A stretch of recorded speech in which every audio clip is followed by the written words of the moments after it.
Mark Zuckerberg was testifying before the House Financial Services Committee today, and there were a number of wonderful moments. Katie Porter asked him some really tough questions about the lobbyists that are employed at Facebook. You have a discussion about Libra, which is the currency that Facebook was attempting to create. But more importantly, the discussion also centered on political ads, the policy toward political ads at Facebook.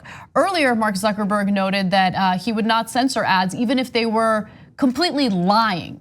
And so in this question and answer period with Representative Ocasio-Cortez, Zuckerberg was seen flailing and really struggling to answer her questions. So let's take a look at the first video where he gets called out on his willingness to have the Daily Caller, a right-wing propaganda site, do fact-checking for stories on Facebook. Can you explain why you've named the Daily Caller, a publication well-documented with ties to white supremacists, as an official fact-checker for Facebook? Congresswoman, sure. We actually don't appoint the independent fact-checkers. They go through an independent organization called the Independent Fact-Checking Network that has a rigorous standard for who they allow to serve as a fact-checker. So you would say that white supremacist-tied publications meet a rigorous standard for fact-checking? Thank you.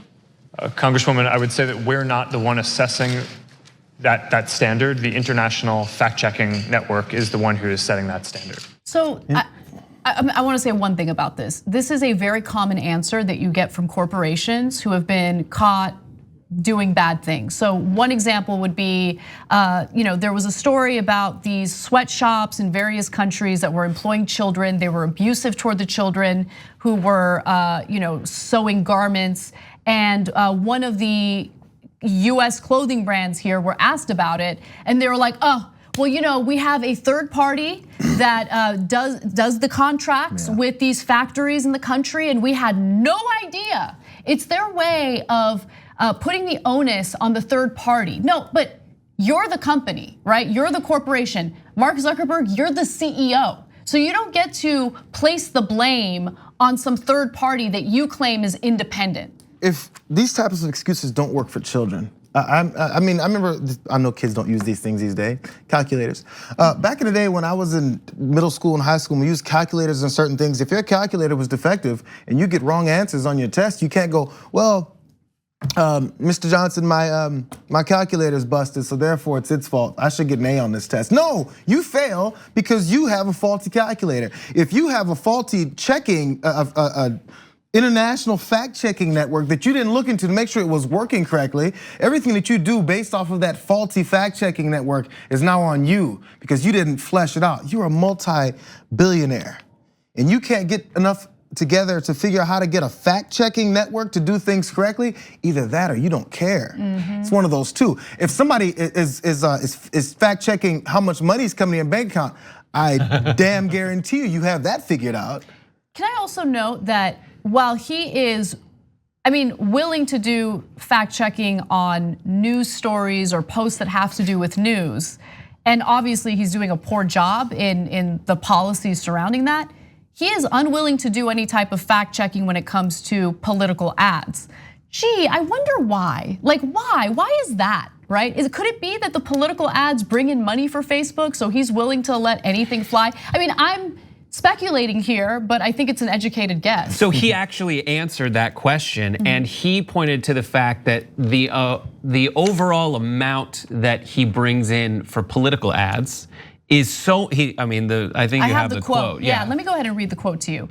Look, from a business perspective, and he's answering Maxine Waters and her question on this, the very small percent of our business that is made up of political ads does not come anywhere close to justifying the controversy that this incurs for our company. So this really is not about money. That's worse. Okay, that's fair. So this is not, no one cares about the financial sustainability of your company. The question's being asked because these political ads are destructive to our democracy. It's not about you, homeboy, it's about this country and the damage that it's doing through the lies that you're allowing various bad actors to spew on your platform. That's what this is about. And the way he says it too is like, listen, this is, we are incurring such an inconvenience by dealing with this, just like dismissing it.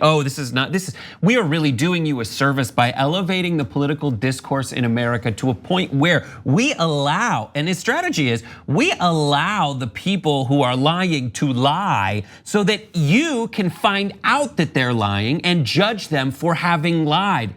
Mark, that's not how anything works. There is a kernel of a lie said. And the news that your system provides to people only provides the version of the news that they already like. And they look at these ads and they look at these clips that are lies and they see they're reinforced by their insulated news bubble, so they never find out that it's a lie. Exactly. Your system built that. Yes. He's not too dumb to not get that. That's the knows. other part of it too. So again, that one quote you read about how he said this isn't about the money because the political ads that come through is such an insignificant amount of money. Who cares? That's worse, bro. Selling our data is a much bigger part of their business strategy. Which part is? Selling our data. Selling the data. Okay, Yeah. so if political ads aren't, if money isn't what's driving you, then it's just you're okay with subverting the political system by allowing political smears to happen. That's worse. At least Exactly. if you're getting money, you're lining your pockets. In this case, you're just trying to destroy things. That's worse. So, God, there's so much video on this. I want to go to the next video featuring AOC, and she calls out Mark Zuckerberg's ties to questionable individuals. One more question. In your ongoing dinner parties with far-right figures, some of who advance the conspiracy theory that white supremacy is a hoax, did you discuss so-called social media bias against conservatives, and do you believe there is a bias? Congresswoman, so I don't remember everything that was in the question. That's all right, I'll move on. Sorry, Congresswoman. How many times, first of all, if you're having a conversation with someone, this is a small tick to me. Whenever you're having a conversation with someone, if I'm discussing back and forth with you, Brett, and you go, JR, I'd like to address that situation. And I go, well, I hear you, Brett, what about? So JR, it's like, hey, can you stop saying my name every time you address me with a sentence? Why is that? Is this, I know it's a respect thing, you say, Congressman, Congresswoman, but chill. But like, it's almost like the machine has been programmed to begin with Congresswoman. Like that's what it is. I'm not used to these difficult questions. But that's what it is. some Like, because there's another moment where that happened where we covered recently with Pompeo. Pompeo talking to Stephanopoulos Yes. when he got most frustrated, he would say, George. And that's when you knew he was trying to tear George's status in that conversation down. But with Zuckerberg, it's a tick, and he wants to be respectful because he wants to be perceived as respectful, and he doesn't want to start anything in a way that might make her unduly upset and lose whatever perceived moral high ground he might have. But with this specifically, AOC does an amazing job to just call out something that's also in the first question, which is, you have all these systems set up, and I know for Zuckerberg, what he wants to do is he's like, Facebook is used by everybody. Facebook, one of its key elements is that it increases the amount of communication overall that we have.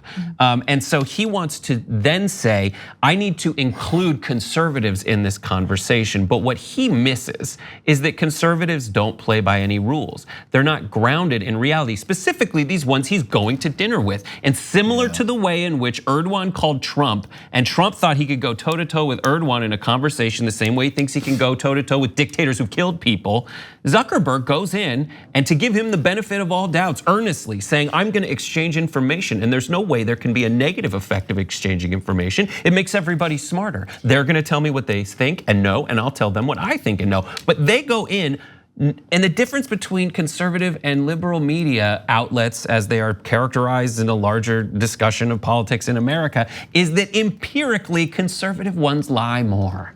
That's been proven over and over again, and they don't care. They go into that conversation in that dinner with Trump, or with Zuckerberg, knowing that they're gonna warp his perception of reality. You know why? Because that is their skill. Yeah. They warp his perception of reality, taking advantage of Facebook's creator. How? Because they have practiced by taking advantage of Facebook, period.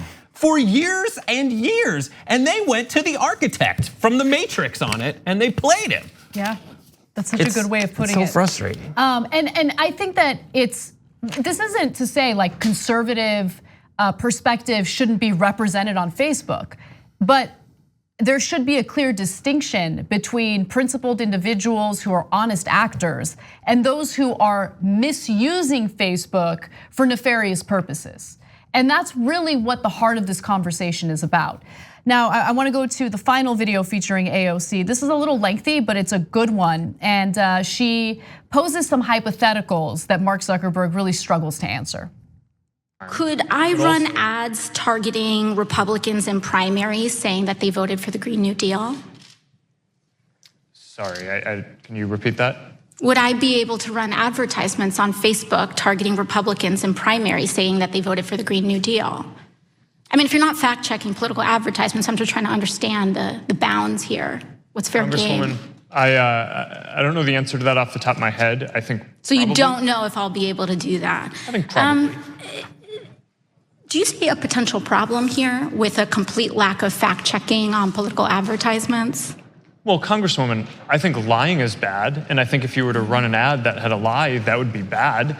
That's different from it being, for in our position, the right thing to do to prevent your constituents or people in an election from seeing that you had lied.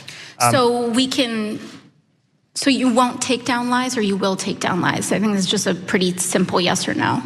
Congresswoman, I'm not talking about spin. I'm talking about actual yes, in most cases, in a democracy, I believe that people should be able to see for themselves what politicians that they may or may not vote for so are you saying, won't take them judge their down. character for themselves. So you won't take. You may flag that it's wrong, but you won't take it down.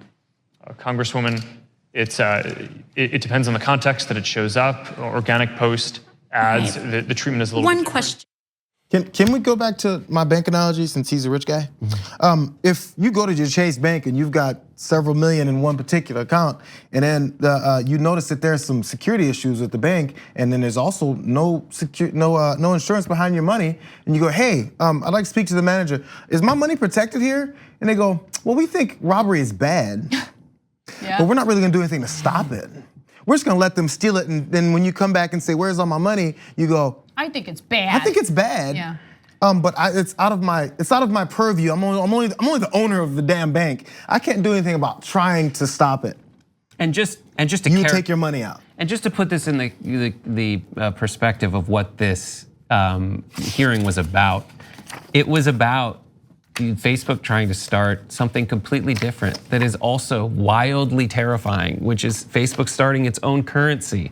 And I just want to underscore the size, scope, and monopolistic nature of Facebook. Yeah. It is so huge, and it's also WhatsApp, and it's also Instagram. It is all of these things, and it doesn't really have to compete. We heard that in the original one, and he kind of gets away with it because a lot of the people asking the questions were Republicans who didn't, and just older Democrats too, who didn't really understand what he was talking about and what Facebook is. That's why it's great to have AOC show up and just say, so let's say I wanted to lie about someone I'm running against in the election. Would that work?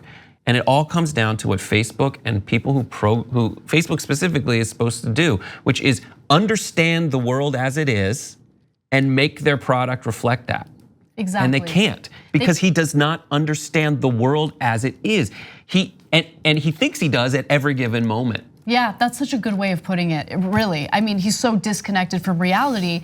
And this is why proposals to break up tech companies like Facebook make sense to me, because there are various regulations that apply to the different business ventures that this one company is engaged in. You have Facebook as a news publisher. There are regulations that pertain to that. You have Facebook as an ad agency. There are regulations that pertain to that. You have this giant company that's essentially multiple businesses put into one, and you can't really regulate it properly in order to protect the best interests of the American people when you can't define the company. So that's why I think it makes sense to push forward with breaking up these tech companies in a way that makes sense. And of course, he hates that, which is why he's willing to comply with these hearings and he's willing to show up. Usually Republicans in the end will smear him anyway, even though he gives them everything that they want. And it's frustrating because he will, just like our mainstream media, he caves into their demands only to experience them smearing him after the fact anyway. Thanks for watching The Young Turks, really appreciate it. Another way to show support is through YouTube memberships. You'll get to interact with us more. There's live chat emojis, badges. You've got emojis of me, Anna, John, JR, so those are super fun. But you also get playback of our exclusive member-only shows and specials right after they air. So all of that, all you gotta do is click that join button right underneath the video. Thank you.